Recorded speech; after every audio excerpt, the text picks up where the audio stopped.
अब शंका समाधान का कार्यक्रम रहेगा। कल की शंकाएं हैं मेरे पास, मैं उनका उत्तर देने का प्रयास करता हूँ।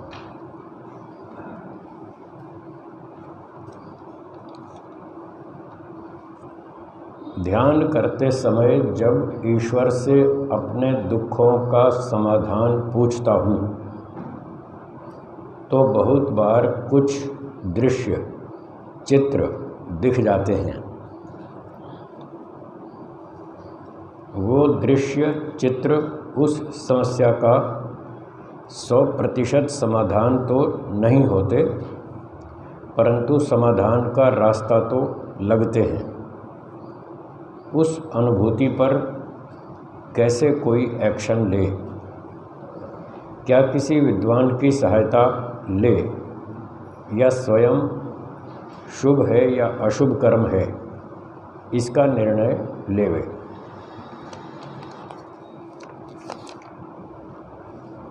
इसका उत्तर है कि जहाँ जहाँ संशय हो जाए, स्वयं समझ में न आए,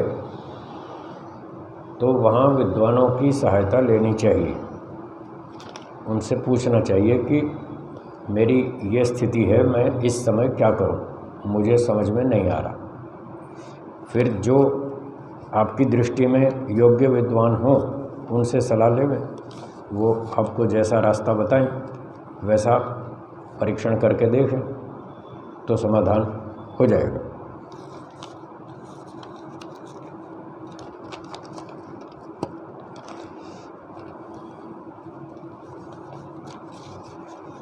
अगला प्रश्न है, एक व्यक्ति को केवल एक बार पढ़ने से याद हो जाता है, कई को बार बार पढ़ने पर भी याद नहीं होता, इसमें व्यक्ति का क्या दोष है?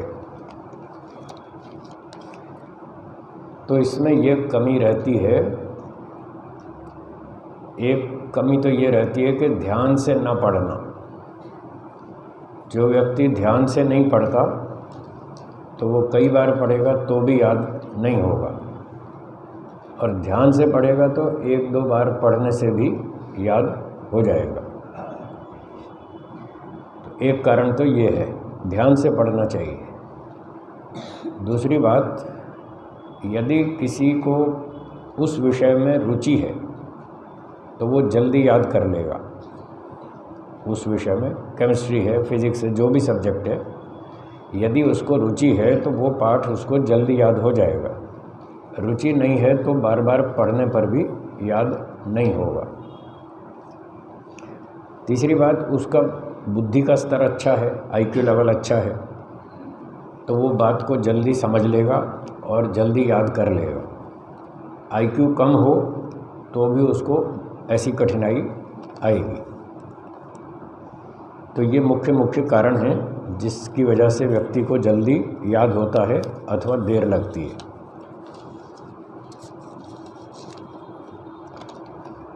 अगला प्रश्न है, स्वामी जी नमस्ते, कृपया गायत्री मंत्र जाप के लाभ बताने का कष्ट करें।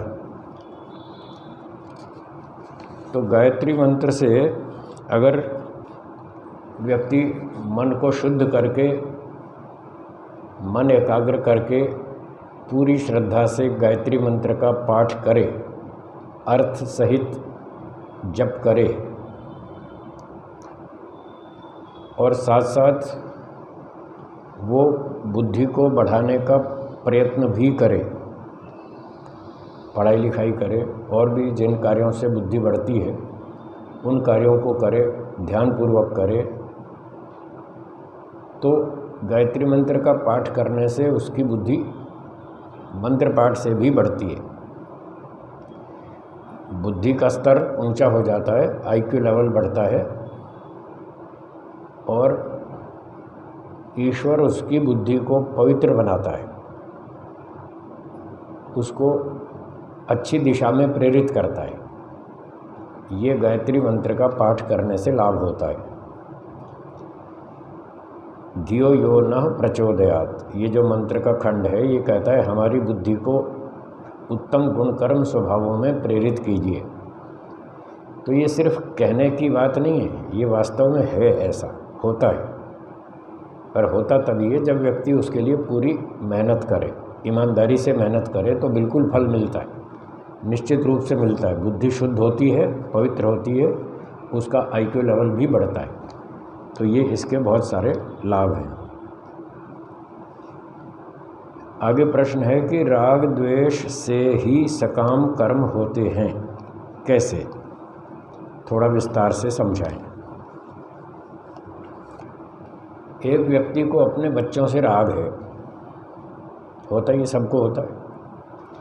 जब उसको अपने बच्चों से राग है तो उस राग से प्रेरित होकर वो व्यापार करता है, नौकरी करता है, पैसे कमाता है। बच्चों का पालन करना, अगर पैसे होंगे तो पालन कर सकेगा, पैसे नहीं होंगे तो पालन कैसे करेगा?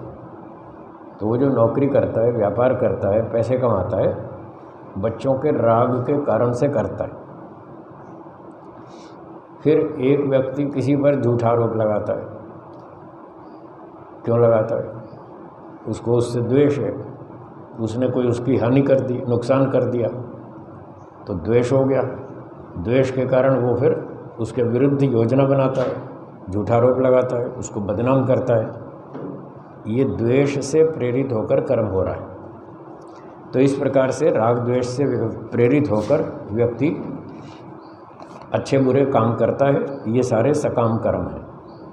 इन कर्मों का उद्देश्य मोक्ष प्राप्ति तो है नहीं। जिन कर्मों का उद्देश्य मोक्ष प्राप्ति होता है वे निष्काम कर्म होते हैं, और जिन कर्मों का उद्देश्य सांसारिक धन प्राप्ति, सम्मान प्राप्ति, कोई और सुविधा प्राप्ति, कोई भौतिक सुख साधन की प्राप्ति, ऐसा लक्ष्य होता है, वो सकाम कर्म कहलाते हैं। सकाम कर्म अच्छे भी होते हैं, बुरे भी होते हैं और मिश्रित भी होते हैं। 3 प्रकार के सकाम कर्म होते हैं, शुभ, अशुभ और मिश्रित। निष्काम कर्म केवल शुभ ही होते हैं, क्योंकि निष्काम कर्म यानी मोक्ष की इच्छा से किए गए कर्म। मोक्ष फल तो केवल अच्छे कर्मों का ही है, बुरे कर्म से तो मोक्ष मिलता नहीं, और मिश्रित कर्म से भी नहीं मिलता। मिश्रित में भी बेईमानी, मिलावट होती है, गड़बड़ होती है। तो गड़बड़ वाले कर्म का फल मोक्ष तो हो नहीं सकता। इसलिए जो 3 सकाम कर्म हैं, शुभ, अशुभ और मिश्रित, इनमें से केवल एक शुभ कर्म ही निष्काम कर्म के रूप में बदले जा सकते हैं, और 2 नहीं। एकाग्र और निरुद्ध अवस्था क्या है? योग दर्शन में चित्त की, हाँ जी, बैठे बैठे बोलिए, बैठे बैठे।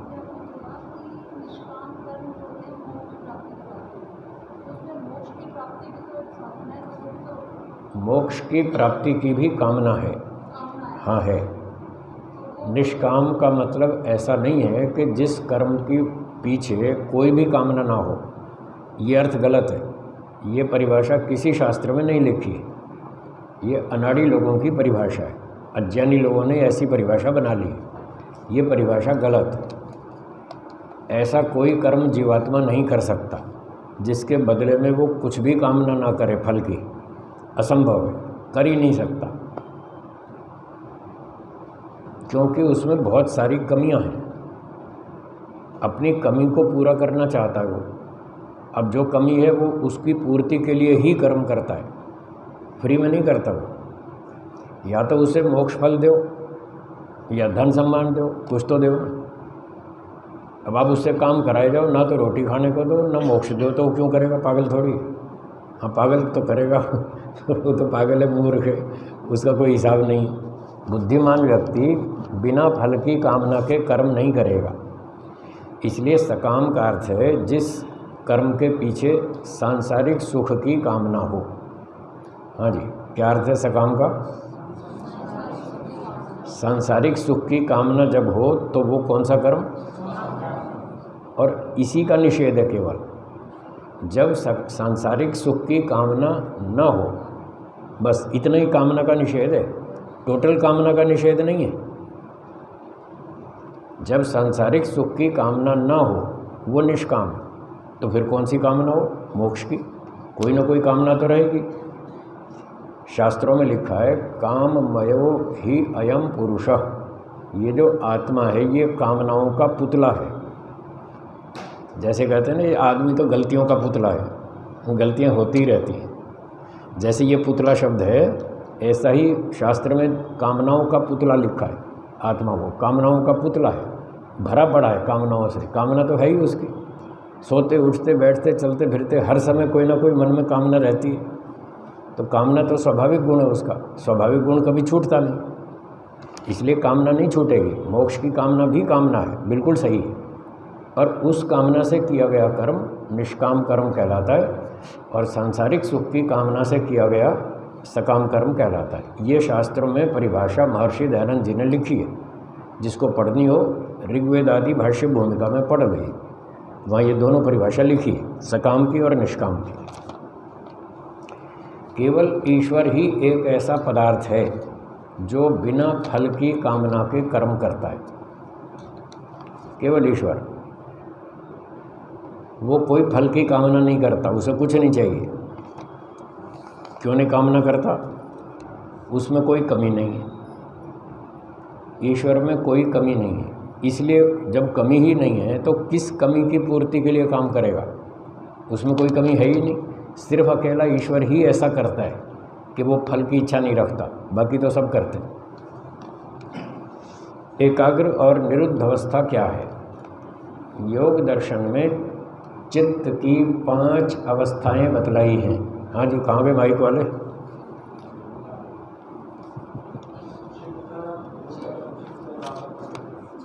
ठहरो ठहरो, मैं करता हूँ इसका इलाज।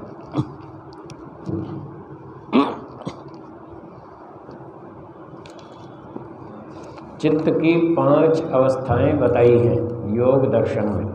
बोलिए। क्षिप्त, मूढ़, विक्षिप्त, एकाग्र, निरुद्ध। ठीक है। इसमें 3 अवस्थाएं तो सामान्य हैं, पहली 3 क्षिप्त, मूढ़, विक्षिप्त। इसके बाद चौथी है एकाग्र अवस्था। एकाग्र अवस्था में संप्रज्ञात समाधि होती है।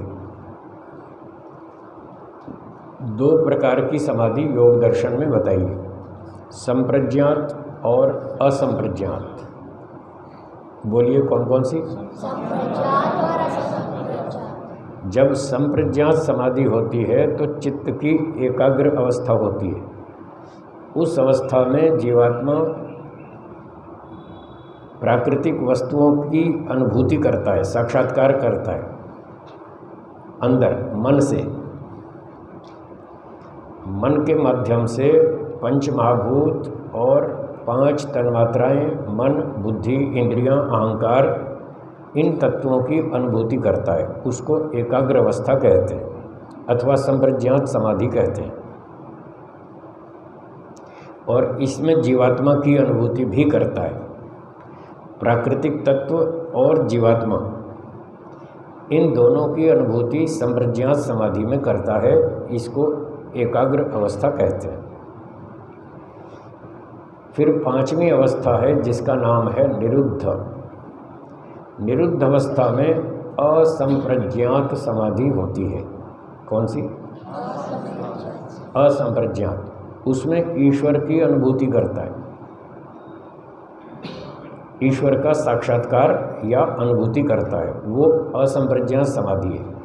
उस समय जो चित्त की अवस्था होती है उसको निरुद्ध अवस्था कहते हैं। निरुद्ध का मतलब पिछली सारी बातें बंद। निरुद्ध माने बंद। कौन सी बंद? जो अब तक चल रही थी, संप्रज्ञात तक की जितनी चल रही थी सारी बंद, ईश्वर शुरू।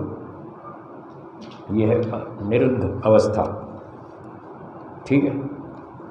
अगला प्रश्न है, आत्मा की चंचलता को कैसे ठीक करें?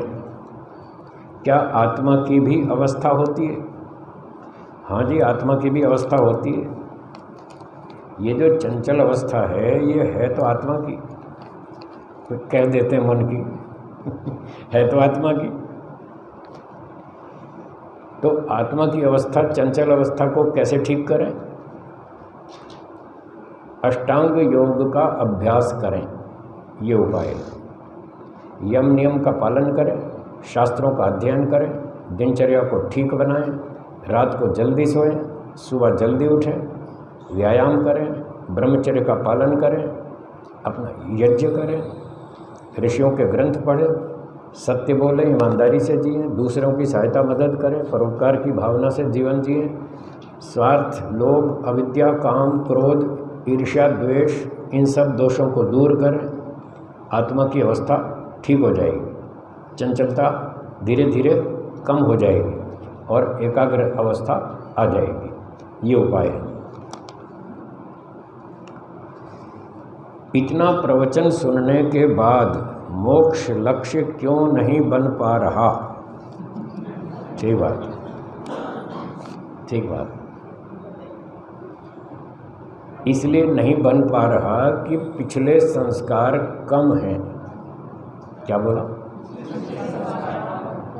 जिसके पिछले संस्कार कम हैं तो उसका इतना प्रवचन सुनने के बाद भी मोक्ष का लक्ष्य नहीं बनेगा, और जिसके संस्कार मजबूत हैं, प्रबल हैं, बहुत सारे हैं, उसका बन जाएगा।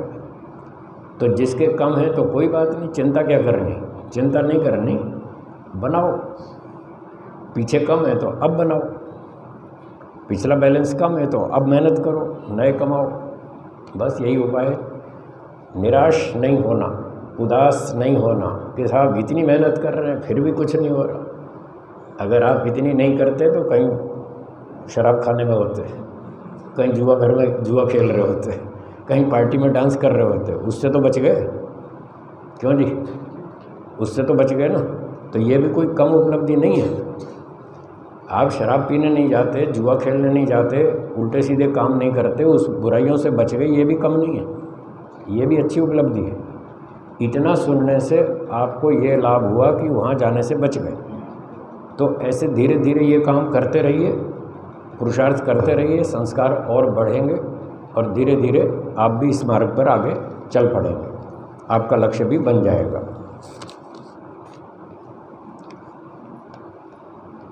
ऋषि और मुनि में क्या अंतर है?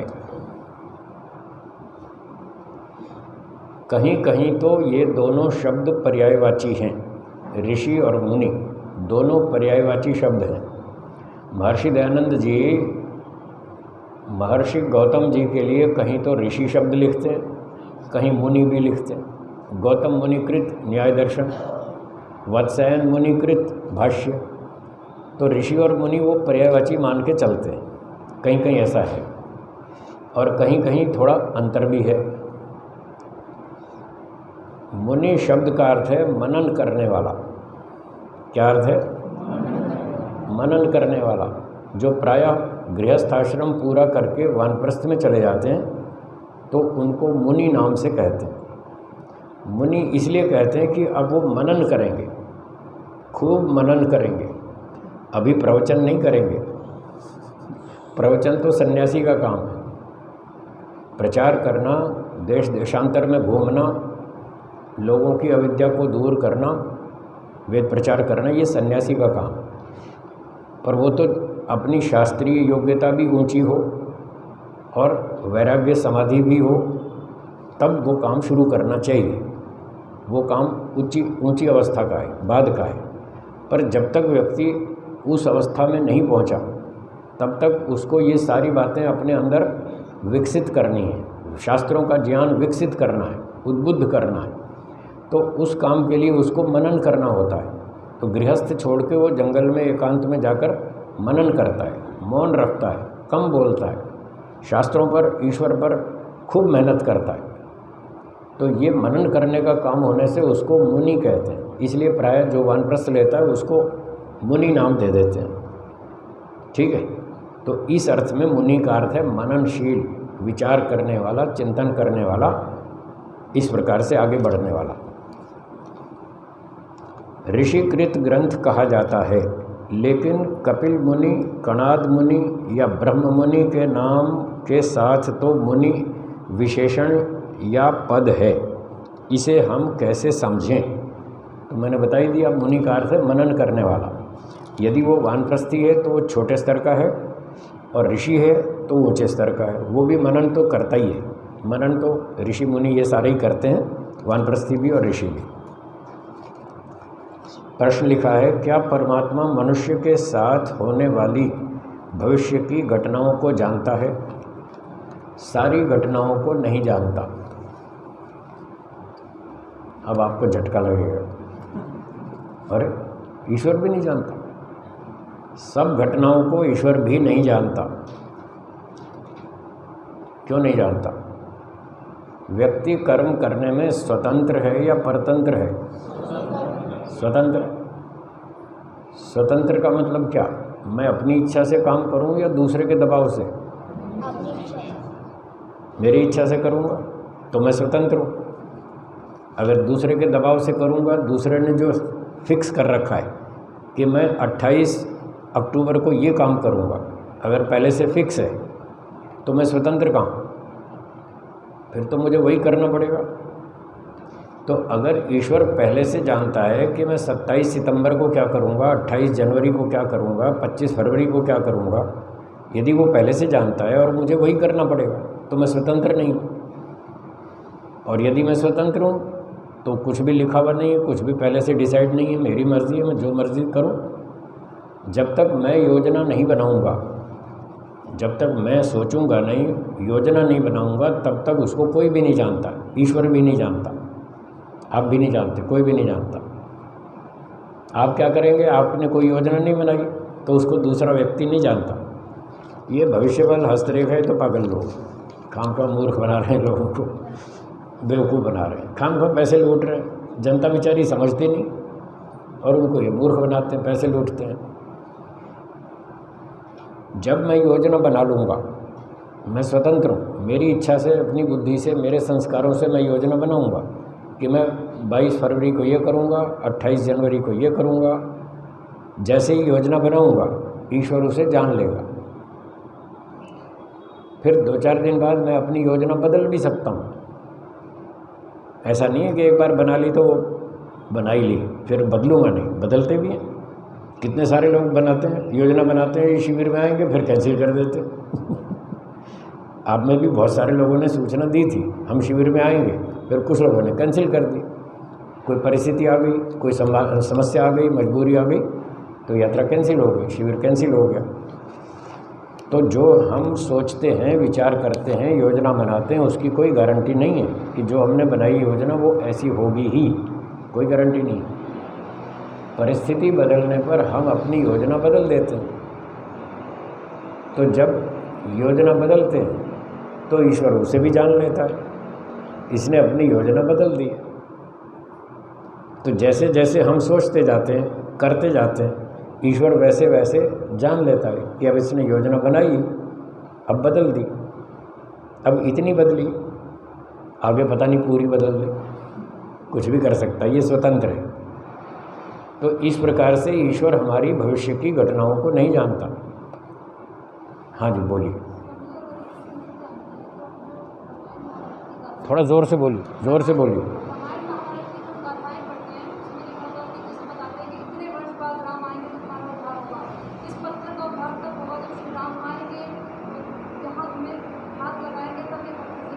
ये झूठ है, ये झूठ है। अगर पहले से निर्णय हो कि इतने साल बाद ये व्यक्ति आएगा, तुम्हारा कल्याण करेगा, तो फिर वो उसका आना तो फिर निर्धारित हो गया ना, फिक्स हो गया ना। तो रामचंद्र जी फिर स्वतंत्र कहाँ हैं? उसको तो आना ही पड़ेगा। और वो निश्चित किसने किया? कौन करेगा निश्चित कि रामचंद्र जी आएगा या नहीं आएगा? कौन डिसाइड करेगा? ईश्वर करेगा ना। तो जब ईश्वर ने डिसाइड किया और रामचंद्र जी ने वैसा किया, आपने भी वैसा किया, मैंने भी, हर आदमी ने वही किया जो ईश्वर ने बता दिया, जो डिसाइड कर दिया वही हम कर रहे हैं। तो हम सब के सब ईश्वर के आदेश का पालन कर रहे हैं। इसका अर्थ ये बनेगा जो ईश्वर कह रहा है हम कर रहे हैं। जब ईश्वर के आदेश का पालन कर रहे हैं तो ईश्वर के आदेश का पालन करना धर्म है या अधर्म है? धर्म का फल सुख है या दुख है? तो जो हत्याएं कर रहे हैं, चोरी कर रहे हैं, डकैती कर रहे हैं, अपहरण कर रहे हैं, क्या वो ईश्वर के आदेश का पालन नहीं कर रहे? अब देखो अटक गए ना आप। जो चोरी डकैती कर रहे हैं उनका भी तो ईश्वर ने लिखा होगा ना कि ये 4 हत्याएं करेगा। ईश्वर ने लिखा है तभी तो वो कर रहा है। अगर कोई हत्यारा ईश्वर के लिखे हुए के अनुसार 4 हत्या कर रहा है तो वो अपराधी माना जाए या न माना जाए? अब बोलिए। हाँ जी बोलो, उसको अपराधी माने या न माने? मानेंगे तो क्यों मानेंगे? वो तो ईश्वर के आदेश का पालन कर रहा है। ईश्वर के आदेश का पालन करना अपराध है। अब बोलो, समझ में आई बात? अगर हत्यारा हत्याएं कर रहा है, चोर चोरी कर रहा है, डाकू डकैती कर रहा है और सब कुछ ईश्वर ने लिख रखा है, तो फिर अपराधी तो कोई भी नहीं है। सबके सब ईश्वर के आदेश का पालन कर रहे, उनको सबको इनाम दो। जेल काहे की? पुलिस काहे की? ये कर्म भोग चक्र को समझना है। अंधेरे में तीर चलाने से कुछ नहीं होता। बुद्धि खोल के समझो एक एक बात को। ये बात समझ में आई या नहीं आई? अगर ईश्वर ने सब कुछ लिखा है तो हम परतंत्र हैं। यदि हम परतंत्र हैं तो हम अपराधी नहीं हैं। और जब अपराधी नहीं है तो हमको दंड क्यों दिया जा रहा है? ये सुअर कुत्ते गधे क्यों बनाए? उनका क्या दोष था? ईश्वर ने ही तो कहा था डकैती करो, उन्होंने कर दी, तो उनको आप दंड नहीं दे सकते। और यहाँ तो दंड मिल रहा है। इससे सिद्ध हुआ कि ईश्वर ने कुछ नहीं लिखा है। हम स्वतंत्र हैं, हमारी मर्जी है। हम अच्छा करें बुरा करें, हमारी मर्जी है। चोरी करें या दान दें, हमारी इच्छा है। इसलिए पहले से कुछ भी निर्धारित नहीं है। ईश्वर नहीं जानता। आज कितनी तारीख है? 25 मई।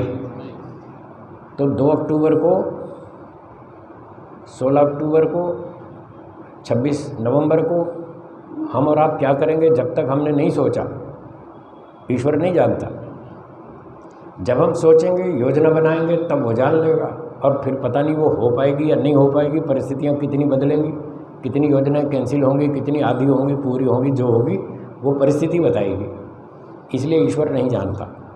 अब आगे सुनिए। जब ईश्वर नहीं जानता तो फिर ये क्यों कहते हैं ईश्वर सर्वज्ञ है, वो सब कुछ जानता है? अब यहाँ समस्या खड़ी हो जाएगी। यदि ईश्वर सर्वज्ञ है तो फिर सब कुछ जानना चाहिए, और अगर वो नहीं जानता तो सर्वज्ञ कैसे हुआ? इसका उत्तर है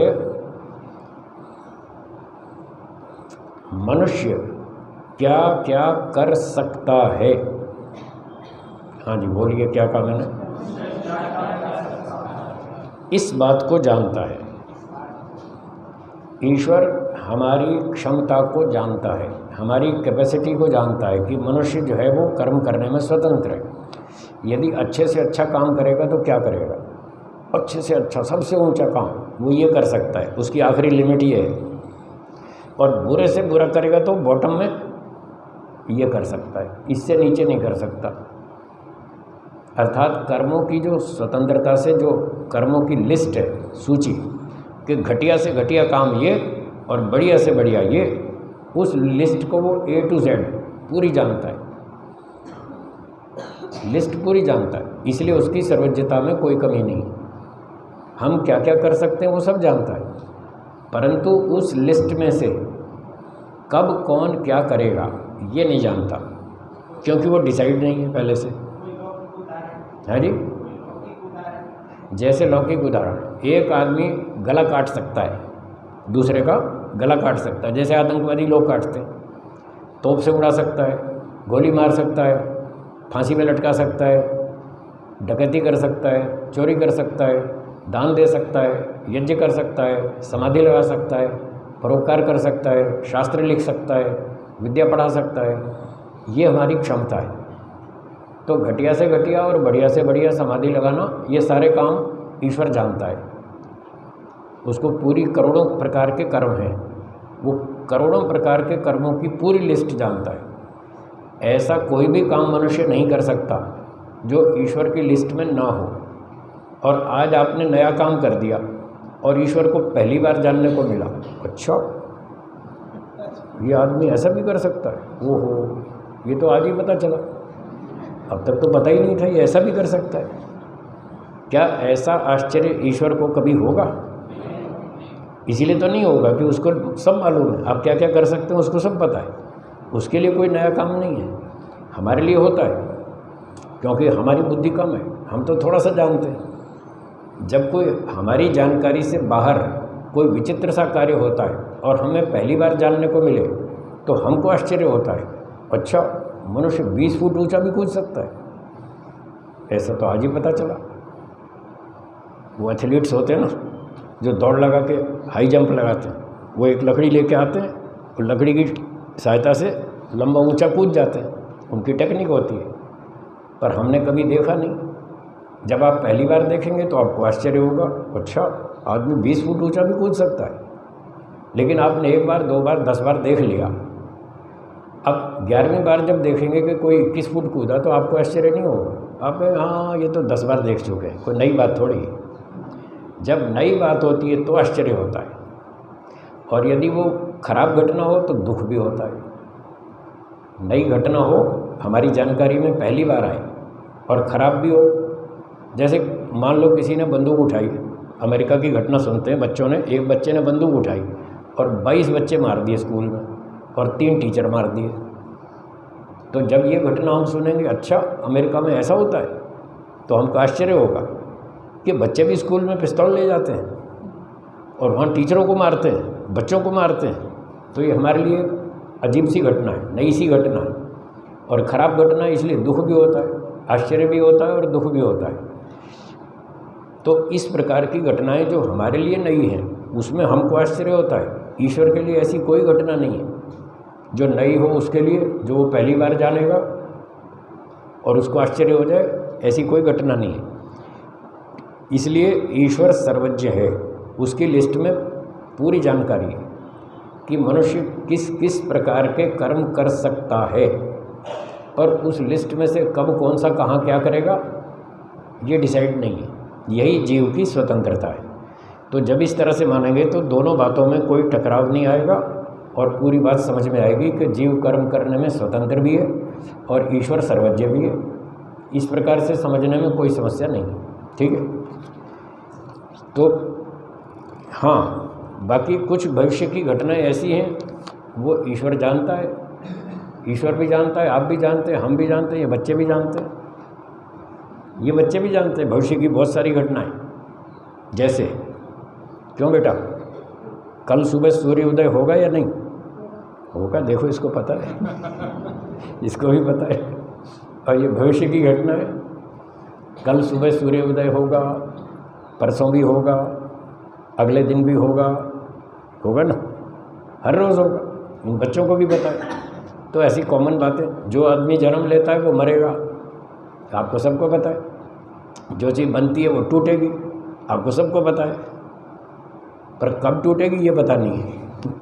टूटेगी तो सही, जो चीज़ बनी है वो कभी ना कभी तो टूटेगी, पर कब टूटेगी ये पता नहीं है, वो डिसाइड नहीं है। तो ये बात। अगला प्रश्न है, सर्वेभ्यः सुखिनः सर्वेभ्यः सन्तु निरामया सर्वे सन्तु निरामया, ये कौन से शास्त्र का मंत्र श्लोक है? सर्वे भवन्तु सुखिनः, कोई शास्त्र का नाम याद नहीं, कोई आर्ष ग्रंथ का हो ऐसा तो याद नहीं आ रहा, पता नहीं कहाँ का है, प्रचलित है बस, अच्छा है बोल देते हैं। किस शास्त्र का नहीं मालूम है? किस में? गरुड़? अच्छा, हो सकता है गरुड़ पुराण में हो सकता है, ठीक बात है। क्या ये मंत्र श्लोक स्वामी दयानंद जी के दर्शन के अनुकूल है? हाँ जी, ये अनुकूल है, वैदिक दर्शन के अनुकूल है। सर्वे भवन्तु सुखिनः, सब लोग सुखी हों, पर इसका अर्थ पहले ठीक से समझ लें। अगर आप अर्थ ठीक नहीं समझेंगे तो आपको शंका होगी कि ये अनुकूल है या नहीं है। इसका अर्थ है कि सब लोग अच्छे काम करें, बोलिए, और सुखी होवें। अब बोलो क्या तकलीफ़ है? कोई समस्या है? मुफ्त में सुखी नहीं होंगे, काम करें बुरे और हो जाए सुखी, ऐसा इस श्लोक का अर्थ नहीं है। इस श्लोक का अर्थ है सब लोग अच्छे काम करें और सुखी रहें। सर्वे संतु निरामया, सब लोग स्वास्थ्य के नियमों का पालन करें और स्वस्थ रहें, रोगी ना हो। अब तो ठीक है। हाँ, लोगों को शंका इसलिए होती है कि साहब चोर डाकू क्या सारे सुखी हो? ये तो ठीक नहीं लगता है। हम चोर डाकुओं को सुखी नहीं कर रहे।